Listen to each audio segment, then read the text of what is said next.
Let's come to column family. So what does a column family means? So column family is nothing but similar to a table in RDBMS. Okay, so it basically a logical division of the associated similar data. So basically the similar data you tend to store similar data, as in there is some subject or some kind of data which is similar in I mean, suppose you have a order data, so all the order data will be stored in single column family. Okay, so you can have order ID as a row key, and then you can have various columns like what product were bought as part of that order and all the stuff in to be stored in that particular column family. Okay, to give you certain examples, one is user column family. So user column family will be like you have user ID as the key. So user ID can be something like like 123, or you can choose any user ID, your Gmail ID, like Kunal at the rate Edureka. Okay, so that can be one user ID. So any of the user ID can be the key. It can be string, it can be int, it can be anything. So and the columns can be like, yeah, name equal to Kunal, city equal to Bangalore. These can be the columns. So columns are name and city, and the column values are Kunal and Bangalore. Okay, and there is a second column family, cricketer column family. So you can store the cricketers stats in one column family. You can have, say, Sachin Tendulkar, then you can say number of centuries, I mean, like number of centuries in one day international, number of centuries in test cricket, and then you can store the stats in that. Okay, you can have any number of columns, for us, like one cricketer, any number of columns, millions of columns. If you see the stats we have, different stats we have for a cricketer, it can be like so many stats.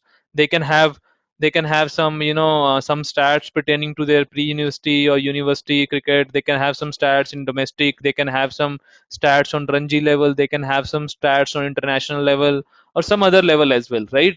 And whatever information you want to store, you can store it in the same column family. In one column family you can have millions and millions of columns. Okay,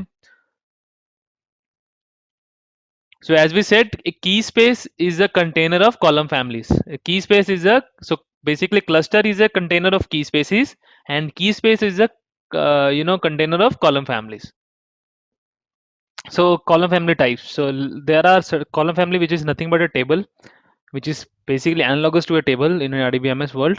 So there are certain types to it in Cassandra. So these are just logical types. So don't think about it being hardcore. I mean, we can move from static to dynamic, dynamic to static anytime we want. Okay. So static column family is like, static column family is a column family wherein you define the column names and the data types up in front. So when you create a column family, you have an option to define the column names and column data type as well. You can define it. There is no restriction on that. You can define it. In that case, it will work more similar to a relational database table. So which is called a static column family, because we say the columns are kind of static. Okay, so columns are kind of static. We know what all columns will be there, and these are the names.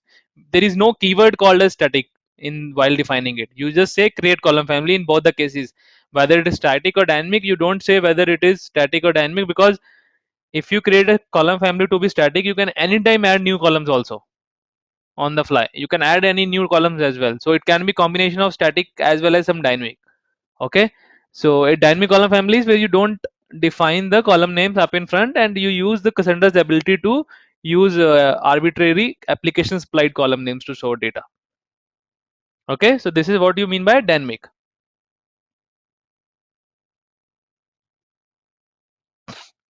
So dynamic helps in a way because in kind of unstructured data and all, the most of the times we use dynamic column family, which helps in basically taking care of any new fields or any extra fields that might have been added later. We can just go ahead, we don't have to code for it. It will automatically handle that.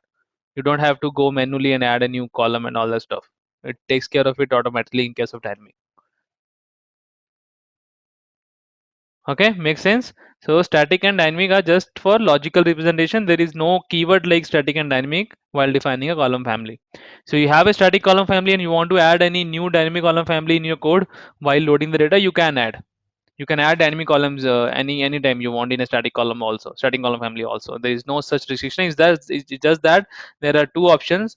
One wherein once you can give the column names, and the wherein you can choose not to give.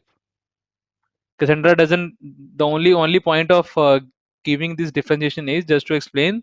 Cassandra doesn't force you to give column names. You can choose to give column names, or you can choose not to. It's like entirely a developer's wish to do it, the way he or she wants to do it. Okay.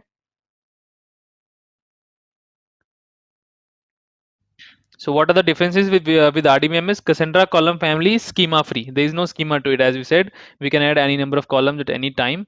It is schema free. That's the best, best, I think, the feature in Cassandra, by which you make your things very much scalable.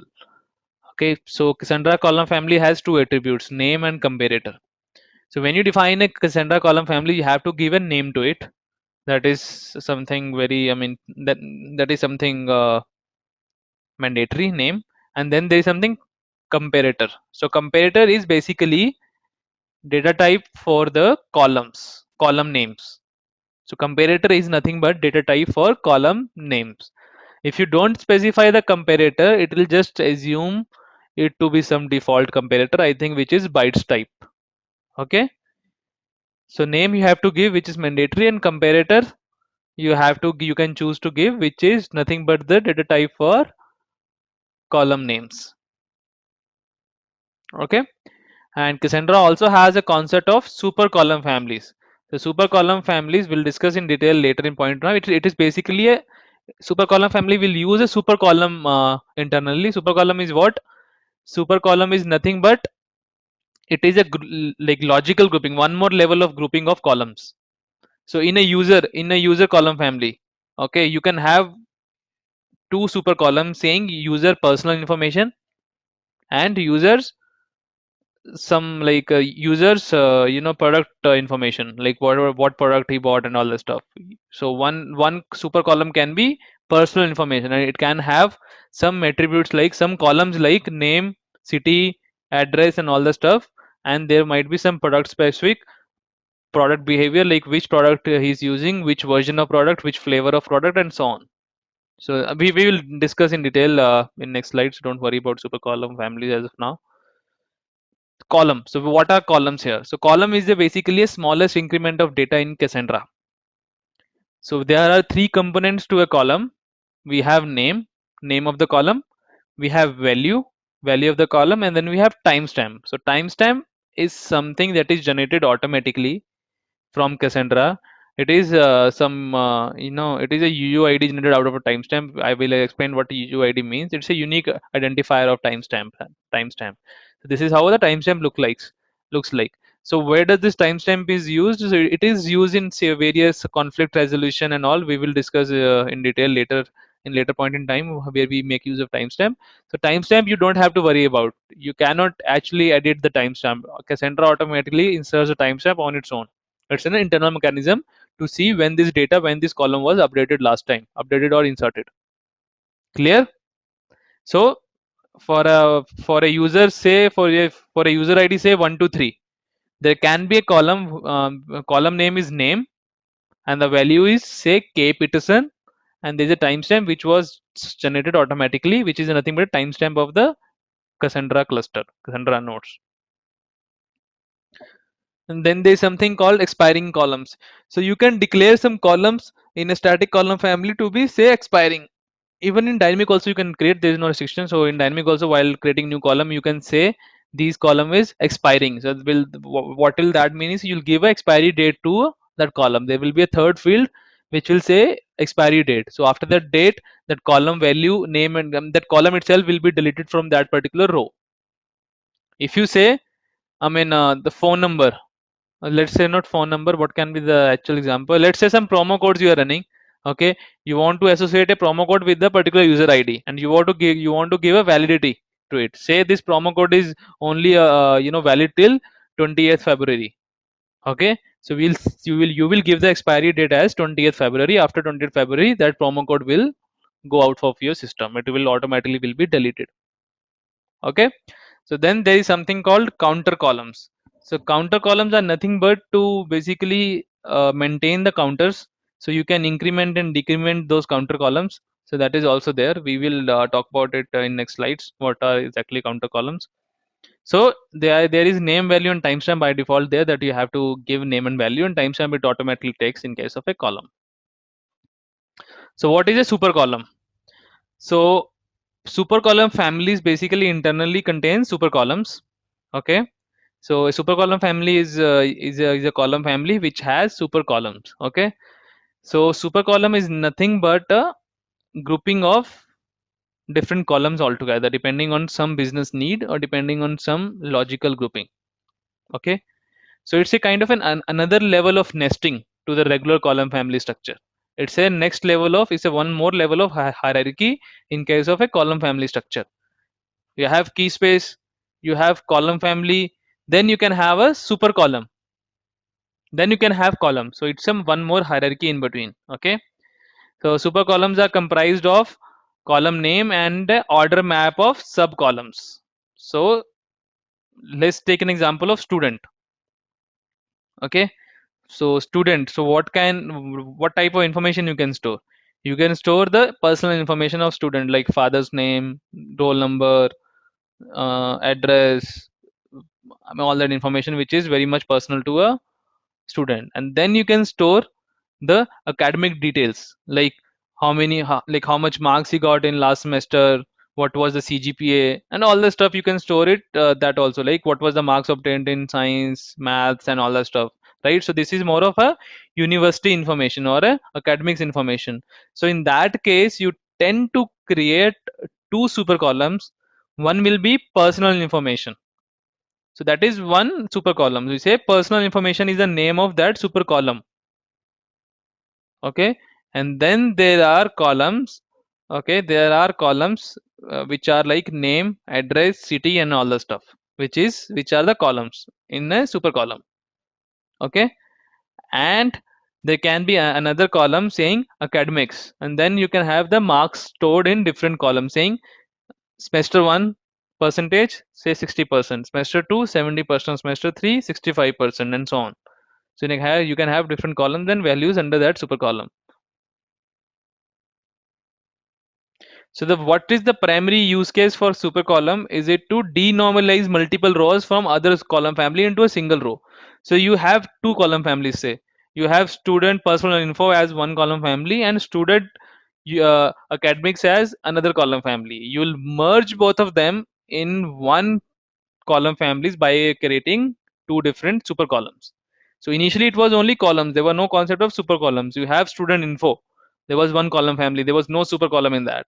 There was one student academics, one column family, different. Both of them different. No super columns. You wanted to merge both of them. You wanted to keep it at one place only. Why to go? I mean, in case you want both the information, you have to go to two different column family to search. You don't want to do that. You just want to pick everything all together. You want to pick personal information as well as academics at the same time. Okay, so in that case what we'll do, you'll keep them in a super columns structure in one super column family itself. So this is what we call as materialized view data. So this is a type of a materialized view only. This is what we call materialized view in case of Cassandra. Okay, so materialized view is also covered. So this is materialized view, when you combine multiple column families into one column family with the use of super columns, then we call it as a materialized view. So okay, what's the use case of a super column? So let's have a look. So when you try to book a ticket from Expedia, what do you do? Or any other travel site, what do you do? So there are two options. You can either choose international flight or you can choose a domestic flight. When you might choose to fly from Bangalore to Delhi, or you may choose to fly from Bangalore to London, let's say, right? So that's how you make your choices. So now when you choose international, as from you want to choose international from the drop down flight type, there will be some flight type here like this shown here. So which is either international or domestic.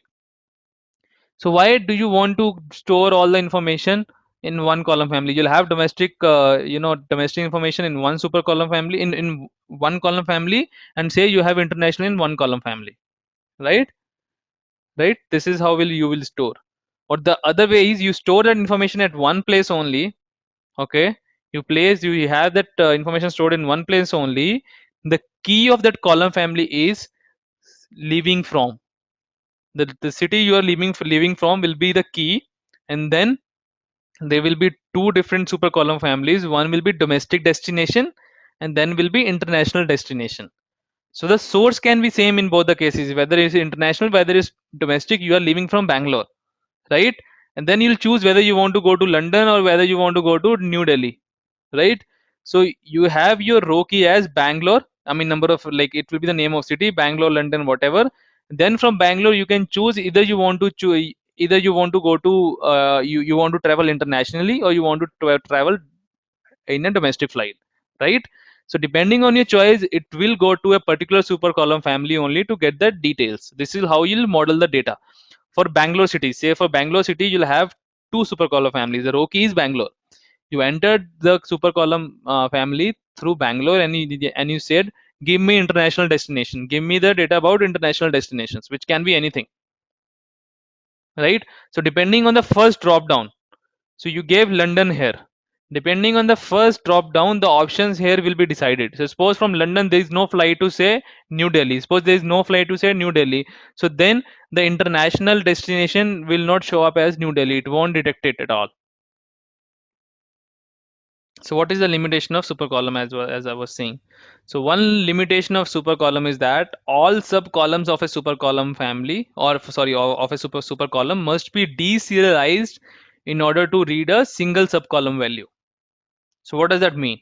So let's go back to previous slide and let's see. For this super column, say for this super column, you had different attributes, say departure time, price, and all that stuff.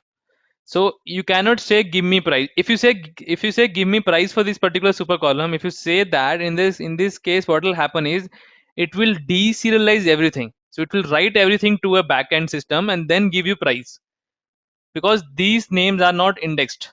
So these column names are not indexed. It will have to deserialize the whole super column.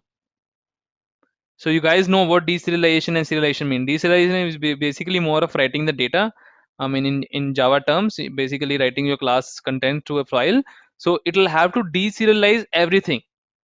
So you have, say, 10 columns in a super column. So in case of student, let's take in case of a student, there was a super column called student personal info, and you have name, address, and everything. If you say give me address, if you say give me name, so it will deserialize name, address, everything first of all, okay, and then it will return you the exact column you are looking for. Whereas in the case of a normal column family, which is not super, it will just deserialize the column you want to get out of it. Okay, so that concept is clear. What exactly it means, why we shouldn't be using super columns. So if you have a set of columns in a super column, you have to deserialize everything to get a particular column. You cannot choose a column from super column. So even if you choose, it will end up giving you, it will end up processing everything at the backend and then giving you the column you need. But there will be some time wasted in that, right? So there is a limitation associated with super column. So column data types. What are the different data types available? So we have ASCII type, we have bytes type, lexical UID, long, integer, UTF-8, timer UID. These are the different data types available. So you can read more about them in case you don't know. These are the basic data types, I think, available in all the, in Java also everywhere, right? So you can use this. And validator, what are validator? In Cassandra, data type for a column value is called a validator. So the column value or row key. So any value that we give, row key is also value, and then there's something called column value that we give. So you'll give a name for a student, which will be, name for a student will be some Kunal or something. So that values data type will be given by the validator, or the row keys. Row keys validator, you can, sorry, the row keys data type you can give from the validator. Okay, that's what we call validator in case of Cassandra. Column values data type as well as row keys data type, we call it as validator. And comparator is the column names data type. So comparator is column names data type. So the name, the column address is also a column name. So address data type basically. Okay, so you can have some date or anything also, right? In case of column names, you can have date also in case of column name. That's also in kinds of, in case of a dynamic cluster, dynamic column family. I mean, you want to store some kind of time series data. You can have date as a column name also. That works perfectly. That is one of the use cases of Cassandra to store time series data. So you have wide, I mean, kind of rows you can have. You can have wide rows, huge number of columns, and several rows. So you may have millions of rows and columns. That's not an issue. I mean, columns you can store some kind of time series data. Say, in case of Expedia, the flight prices change every hour. Let's assume a flight price changes every hour for a particular flight. Say for a particular flight, you want to store the prices. You want to maintain the history also. So what do you do? So say 1st February at 8 o'clock, the price was uh, the price was say $50. So you'll name the column name will be 1st February 8 o'clock, and the value will be say $50. Okay, so then the second column will be at 1st February 9 o'clock, the column value is $60, and so on. So you can have millions and millions of columns that way.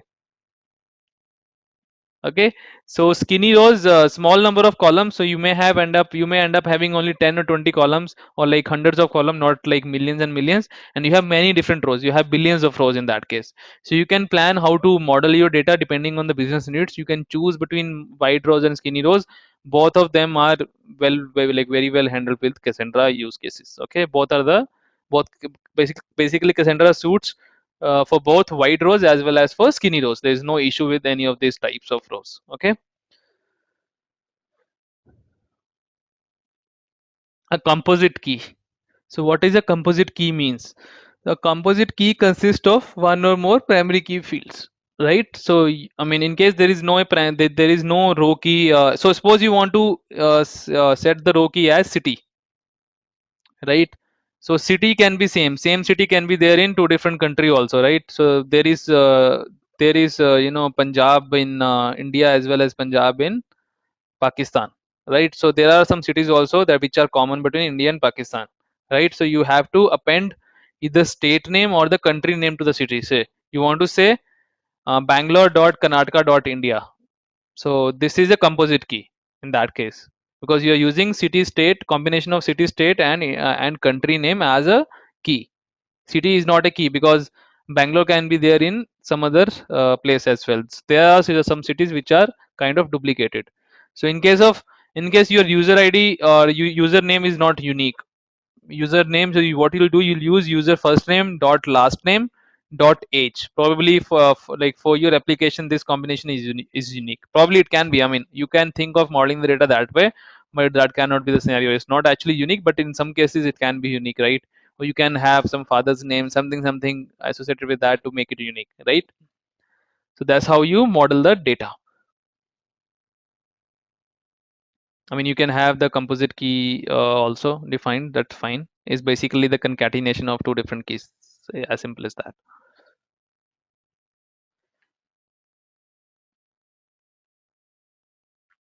So there are other concepts. Materialized view we already explained, right? So what materialized view is? So it's nothing but merging two different super columns. So sorry, merging two different column families into one column family using two different super columns. So you had one column family student info, you had one column family student academics, and you merged both of them in single super column family, wherein you tend to create two super columns. One is student info and one is student academics. Okay, this is how you create materialized view in case of Cassandra.